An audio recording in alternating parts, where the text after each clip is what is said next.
பிரியமான தேவனுடைய ஜனமே, கிறிஸ்து இயேசுவின் நாமத்தினாலே உங்கள் அனைவருக்கும் என் அன்பார்ந்த வணக்கம். மகிமுள்ள கரங்களினாலே மட்டுமாய் கர்த்தர் நம்மை காத்து கொண்டார். கடந்த 3 மாதமாக பரிசுத்த ஆவியானவர் நமக்கு காவலாளியாய் இருந்து எந்த தீங்கும் துக்கமும் துயரமும் நம்மளை தொடாதபடி அவருடைய மகிமுள்ள கரங்களினாலே, அவருடைய வல்லமுள்ள கரங்களினாலே நம்மளை ஏந்தி பரிசுத்தப்படுத்தி பாதுகாத்து தேவனை நாம் நன்றியோடு கூட ஸ்தோத்திரிப்போம். ஆமாண்டவரே, எங்களுடைய வாழ்நாளிலே எந்த விதமான தீங்கும், மரணத்தின் வேதனை, துக்கம் எங்களை சஞ்சலப்படுத்தாதபடி உடைய மகிமையினாலே உடைய இரத்த கோட்டைக்குள்ளே மூடி மறைத்து பாதுகாத்து கொண்ட தயவுக்காக உமன் நன்றியோடு கூட ஸ்தோத்திரிக்கிறேன் ஐயா.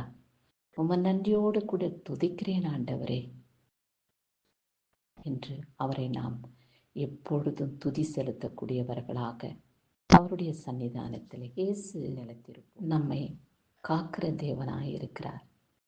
நம்மளை வழிநடத்துகிற ராஜாவாக, தகப்பனாக நம் வாழ்க்கையிலே கடந்து வருகிறார். யோபு பார்க்கும் பொழுது யோபு பட்ட கஷ்டங்கள் அநேகம்.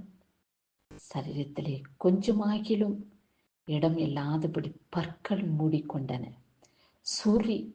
சொரிஞ்சு ரத்தம் சீழும் சேர்ந்து வடிந்து நாய் வந்து நக்குகிறபடி அவருடைய நிலைமை மாறிப்போனது. எதுக்கு அப்படிப்பட்ட துக்கம் அவருக்கு வந்தது என்று வேத பகுதியிலே பார்க்கும் பொழுது சாத்தானுடைய சதி கர்த்தரிடத்திலே போயிட்டு யோபையை குறித்து பொறாமையாய் பேசுகிறான், கோல் மூட்டி பேசுகிறான். அவன் பேசின வார்த்தை, அதே என்னுடைய மகன் எனக்கு பயந்து சத்தியமானபடி நடக்கிற மகன் நீதிமான், அவனைப் போல உத்தமன் பூமியிலே இல்லை என்று கர்த்தர் சாட்சி கொடுத்தது நிமித்தமாய் அவன் பொறாமை கொண்டு யோபுக்கு சகல ஆஸ்திகளையும் சகல விதமான செல்வாக்குகளையும் கொடுத்திருக்கிறபடினால்தான் யோபு உம்மை மகிமைப்படுத்துகிறான் என்று பொறாமை கொண்டு யோபை குற்றம் சாட்டுகிறான்.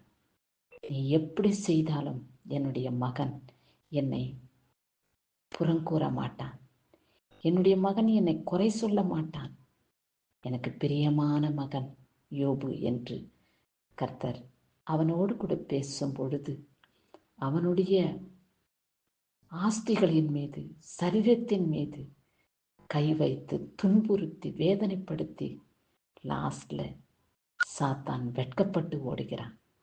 நம்ம வாழ்க்கையிலே எத்தனையோ விதமான துன்பங்கள், துயரங்கள், வேதனைகள், துக்கங்கள், வியாகுலங்கள், வியாதிகள், இப்பேற்பட்ட தீங்கு நம்மை தொட்டாலும் கூட நாம் ஒரு பொழுதும் கர்த்தருக்கு சித்தமானபடிதான் இது செயல்படுகிறது என்று அறிந்து அவரை நேசித்து அவருடைய நாமத்துக்கு மகிமையாக, சாட்சியாக நாம் வாழ்ந்திட பரிசுத்த ஆவியானவர் யோபை போல நாம் உத்தமர்களாக, தேவனுக்கு பிரியமானவர்களாக வாழ கர்த்தரோடு கூட நாம் இணைந்திருப்போம். இந்த உபவாச நாட்கள் முடிய போகிறது. இந்த உபவாச நாட்களிலே நாம் எப்படி பரிசுத்தமாய் வாழ்ந்தோமோ, தேவனோடு இணைந்திருந்தோமோ, அப்படியாக கர்த்தர் நம்மை இந்த உலகத்தை விட்டு அழைக்கும் வரை பரிசுத்தத்தோலே ஜீவிக்க, பரிசுத்த ஆவியானவரின் வல்லமையை பெற்றுக்கொள்ள கடைசி பரியந்தமும் நிலைத்திருப்போம். கர்த்தர் உங்களோடு கூட இருப்பாராக. வியாதியின் பிணியிலிருந்து நிம்மதியும் சமாதானத்தையும் சந்தோஷத்தையும் ஆரோக்கியத்தையும் கொடுத்து உங்களை காத்து கொள்வார். பயப்படாதிருங்கள், கலங்காதிருங்கள். குடும்பத்திலே நிம்மதி இல்லையா, சமாதானம் இல்லையா, கர்த்தரை தேடுங்கள். சாத்தான் வெட்கப்பட்டு ஓடும்படியாக சாத்தானுக்கு சவால் விடுங்கள். கர்த்தர் என்னோடு கூட இருக்கிறான், சாத்தானே, நீ என்னை துக்கப்படுத்த, வேதனைப்படுத்த உனக்கு அதிகாரம் இல்லை என்று சாத்தான் இடத்துல பேசுங்கள். சாத்தான் உங்களை கண்டு பயந்து ஓடுவான். அவரை பற்றி, இயேசப்பாவை பற்றி கொள்ளுங்கள். இயேசுவின் நாமத்தினாலே நான் எல்லாவற்றையும் ஜெயித்து வருவேன் என்ற விசுவாசத்தின் நம்பிக்கையினாலே நிலைத்திருங்கள். இந்நாளிலே பிறந்த நாளையும் திருமண நாளையும் கொண்டாடுகிறவர்களை கூட கர்த்தர் ஆசீர்வதிக்கும்படியாக வேத பகுதியை வாசிப்போம். காலம் நிறைவேறிற்று, தேவனுடைய ராஜ்யம் சமீபமாயிற்று, மனம் திரும்பி சுவிசேஷத்தை விசுவாசியுங்கள் என்று மார்க்கு 1 வசனத்திலே சொல்லப்பட்டுள்ளது. ஆமாம், கர்த்தருடைய நாட்கள் நெருங்கிவிட்டன. அதனால்தான் இப்பேற்பட்ட கொடூரங்கள், வேதனைகள் நடந்து கொண்டு இருக்கிறது. அதை நாம் மறந்து வாழாதபடி இயேசுவின் நாமத்தினாலே அவருக்கு மகிமையுள்ளவர்களாக நாம் வாழுவோம். கர்த்தருடைய கிருபையின் கரம் நம்மளை தாங்கி கொள்ளும்படியாக, அவருடைய வல்லமுள்ள கரம் நம்மளை ஏந்தி கொள்ளும்படியாக அவரோடு கூட நாம் எப்பொழுதும் நிலைத்திருப்போம். இந்நாளிலே கர்த்தருடைய மகிமை வல்லமை நம்மளை தாங்குகிறது என்று அறிந்து கொள்ளுங்கள். கர்த்தருடைய வருகைக்காக எப்பொழுதும் நாம் ஆயத்தம் உள்ளவர்களாயிருப்போம். வாசற்படியிலே நின்று தட்டுகிறேன், ஒருவன் என் சத்தத்தை கேட்டு கதவை திறந்தால் அவனுக்குள் பிரவேசிப்பேன் என்று சொன்ன மகாராஜா நம் இருதயத்துக்குள்ளே பிரவேசிக்க நாம் அவரை அழைப்போமா? அழைப்போம். அவருடைய மகிமைக்காக, வல்லமைக்காக நாம் எப்பொழுதும் ஜீவிக்க பிரயாசப்படுவோம். இந்த நாளிலே பிறந்த நாளையும் திருமண நாளையும் கொண்டாடுகிறவர்களை கர்த்தர் ஆசீர்வதித்து காத்து கொள்வாராக. கர்த்தாவே, நீர் வருகிற காலங்கள் சமீபமாகிவிட்டன. நம்முடைய வருகைக்காக காத்து கொண்டு இருக்கக்கூடிய பாக்கியத்தை எங்களுக்கு கொடுங்க.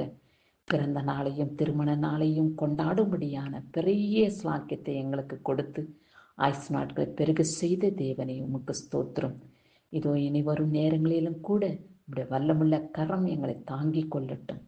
நாங்கள் கையெடுத்து செய்யும் ஒவ்வொரு செயல்களையும் நீர் ஆசீர்வதித்து உடைய நாம மகிமைப்பட நான் வாழ உதவி செய்யும். இயேசுவின் நாமத்தினாலே ஜெபம் கேளும் பிதாவே. மகிமுள்ள நாமத்தினாலே இந்த ஜெபங்களை என் தேவனுக்கு முன்பாக ஏறெடுக்கிறேன். இயேசு கிறிஸ்து என்னையும் என் குடும்பத்தையும் ஆசீர்வதித்து காத்துக்கொள்வாராக. இப்படி ஜெபித்து தேவனோடு இணைந்திருங்கள். கிறிஸ்துவின் நாமம் மகிமைப்படுவதாக. ஆமேன்.